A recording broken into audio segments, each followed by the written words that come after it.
मुख्यमंत्री मनोहर लाल ने बुधवार को फतेहाबाद के वैष्णोई मंदिर में पहुंचकर धार्मिक आयोजन में शिरकत की और विधि विधान से मंदिर में पूजा अर्चना की।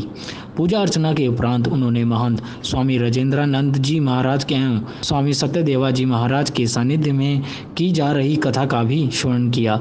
इस अवसर पर वैष्णोई सभा तथा समाज के गणमान्य लोगों ने मुख्यमंत्री श्री मनोहर लाल के समक्ष यह बात रखी कि फतेहाबाद में वैष्णोई समाज के पास अंतिम संस्कार हेतु पर्याप्त स्थान नहीं है। इस अवसर पर संज्ञान लेते हुए मुख्यमंत्री ने भूना बाईपास के पुल के समीप गांव बरसीन में 2 एकड़ से अधिक भूमि वैष्णोई समाज को स्थानांतरित कराने संबंधी आदेश अधिकारियों को दिए। उन्होंने कहा कि सभी औपचारिकताएं पूरी करने के उपरांत चिन्ह की गई जगह को समाज को स्थानांतरित कर दिया जाए। आने से पहले मुझे बताया कि हमारी कुछ कठिनाइयां भी हैं। उन कठिनाइयों में एक बड़ी कठिनाई जो मुझे बताई गई है कि यहाँ हमको कोई जमीन चाहिए। उस जमीन का मैंने डिपार्टमेंट से पता कराया कि 2 एकड़ जमीन का मामला बहुत सालों से चल रहा है, तो उसकी जानकारी ली। कुछ छोटी छोटी कमियां बताई गई हैं। मैं आपको विश्वास दिलाता हूं कि उस कमियों को दूर करके बहुत जल्दी वो 2 एकड़ जमीन आपको दे दी। समाज के काम आने वाली चीज है। कोई विवाद अगर डिपार्टमेंट्स का है तो उसको दूर कैसे करना हम देखेंगे। किसी कारण से वो नहीं है तो दूसरे प्रॉब्लम करेंगे, लेकिन आपकी इस मांग को बहुत जल्दी पूरा करेंगे, ये बात को विश्वास दिलाता हूं। फिर भी किसी प्रकार के और किसी प्रकल्प के नाते से कोई सभाएं कई बार प्रकल्प चलाती हैं, प्रोजेक्ट चलाती हैं, कुछ सेवा का, कोई शिक्षा का, कोई चिकित्सा का।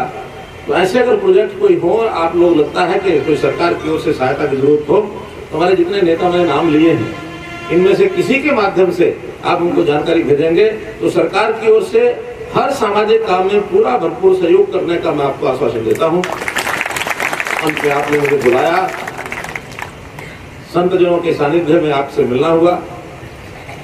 संतों का तो मैं आदर करता ही हूं, आपका भी सबका आभार प्रकट करता हूं कि आपने मेरी बात को सुना। बहुत बहुत धन्यवाद और बहुत आभार। मुझे अच्छा लगा, भले ही मैं आज पहली बार आया हूं, लेकिन विष्णोई समाज के प्रति गुरु जम्बेश्वर जी के कामों के प्रति मेरी जो श्रद्धा है, वो श्रद्धा अटूट है। क्योंकि आज समाज के अंदर जो कुरीतियां हैं, बहुत सी विकृतियां हैं, उन विकृतियों के साथ, उन कुरीतियों के साथ जो लड़ाई लड़ने का विष्णोई समाज ने जो एक प्रण कर रखा है, जो एक पक्का संकल्प है, पर्यावरण जैसे मुद्दे के ऊपर पूरा समाज किस प्रकार से चेतना उसमें जागृत है और कैसे वो इसका व्यवहार में अपने जीवन के अंदर व्यवहार करते हैं, बहुत ही सराहनीय है। हम लोगों ने 4 साल की पिछली सरकार के समय विकास के काम तो अपनी जगह हम करते ही हैं। सड़कें हैं, विद्यालय हैं, अस्पताल हैं, बिल्डिंग्स हैं, कहीं इंडस्ट्री है, कहीं रोजगार है, ये सारे काम होते हैं। लेकिन सामाजिक बुराइयां, इनके प्रति जो चिंता होनी चाहिए, वो हमारे देश के प्रधानमंत्री जी ने आते ही उस वक्त इशारा किया कि हमको सामाजिक बुराइयों के लिए भी लड़ना चाहिए। चाहे वो गिरती हुई हमारी बेटियों की, महिलाओं की संख्या है, जो हर साल खाना पूर्ति तो होती थी सरकारी कामों में, लेकिन उसको उस ढंग से पूरा नहीं किया जाता था। हमने कहा किस प्रकार से पौधारोपण किया जाए और वर्षा के दिनों में किस प्रकार से अधिक पर्यावरण को बचाने के लिए पौधे लगाए जाए। हमने स्कूल के बच्चों को चुना, 6ठी से लेकर के 12वीं तक के। हरियाणा में कोई 22 लाख बच्चे हैं जो पढ़ते हैं, प्राइवेट स्कूल, सरकारी स्कूल, सब में मिलकर घोषणा की कि हर बच्चा अपने नाम से एक पौधा लगाएगा। अपने किसी पूर्वज की स्मृति में लगाओ, किसी महापुरुष की स्मृति में लगाओ, किसी की भी स्मृति के नाम से उस पौधे का नाम भी रखो, उसकी पौधा रोपण तिथि उसको भी याद रखो।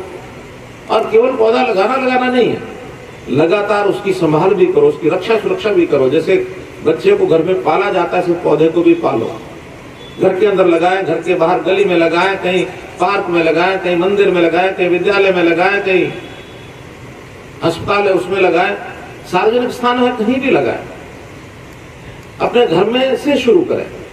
और 3 साल तक पालने के लिए हमने एक और स्कीम भी दी उनको कि हर 6 महीने में अगर वो पौधा जिंदा रह गया तो उसकी फोटो खिंचवाएंगे, आजकल मोबाइल के जमाना है, अपलोड कराएंगे, फाइल बनाएंगे और हर 6 महीने बाद उस बच्चे को 50 रुपए का इनाम भी देंगे।